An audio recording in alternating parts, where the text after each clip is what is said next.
Thank you, Mr. Chairman, and I want to thank the witnesses for being here today. I have a series of questions that I want to go to, but I just had one question for you, Ms. McCormick. We're talking about the needs, the state requests and the needs, and you talk about the distribution formula. I think you mentioned that to the chairman. There is a formula.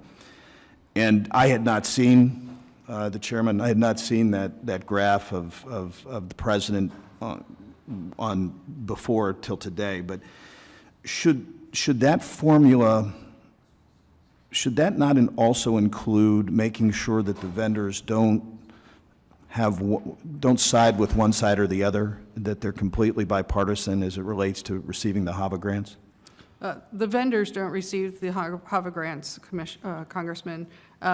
Those go straight to the states. The states, but then they in turn.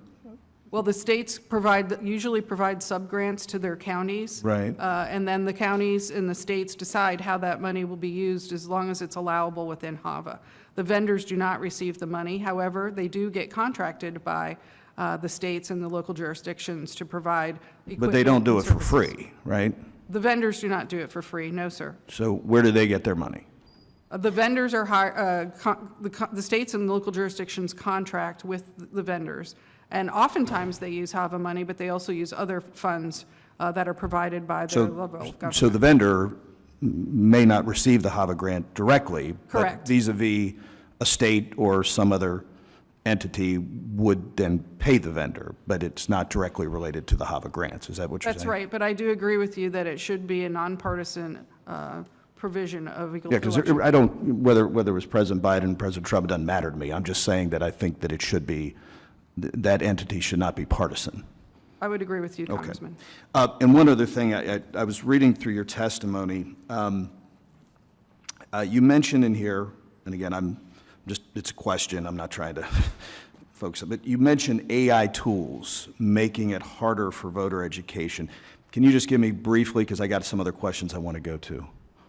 Yes, sir, that is something new that we're now combating, and how to respond to possible mis and disinformation and use of AI in election information. We've created an internal working group to work on the ways that could happen and what we might do to combat those AI-generated.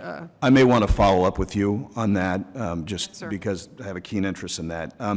Mr. Palmer, number one, I want to thank you for your service to the country. Appreciate that. Thank you, sir. Where are most of the election equipment manufacturers? Where are they located? Are they in the United States or are they outside of the United States? The manufacturers themselves are in the United States, yes. Okay. So do we have any of the manufacturers that are located outside of the United States? No, if you're asking are the voting machines manufactured overseas, that's yes. Okay.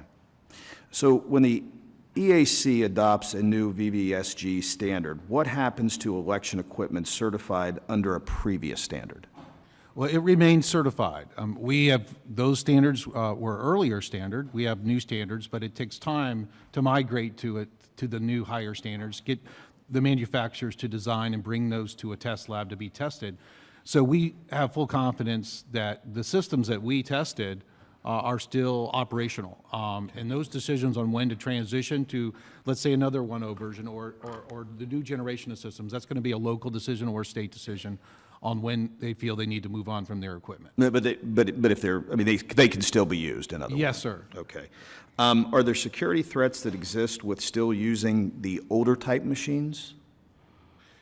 Well, one of the things, yeah, I would say yes, there are security concerns. That's why we take measures like, for example, we've added penetration testing to all our older systems. So if there are any updates or upgrades, before it goes to a lab, it needs to go through penetration testing. And so that was a new feature that we brought in. So there is concerns, and so we are addressing those. Okay. All right. Well, I want to thank all the witnesses here today. Mr. Chairman, I'll yield back.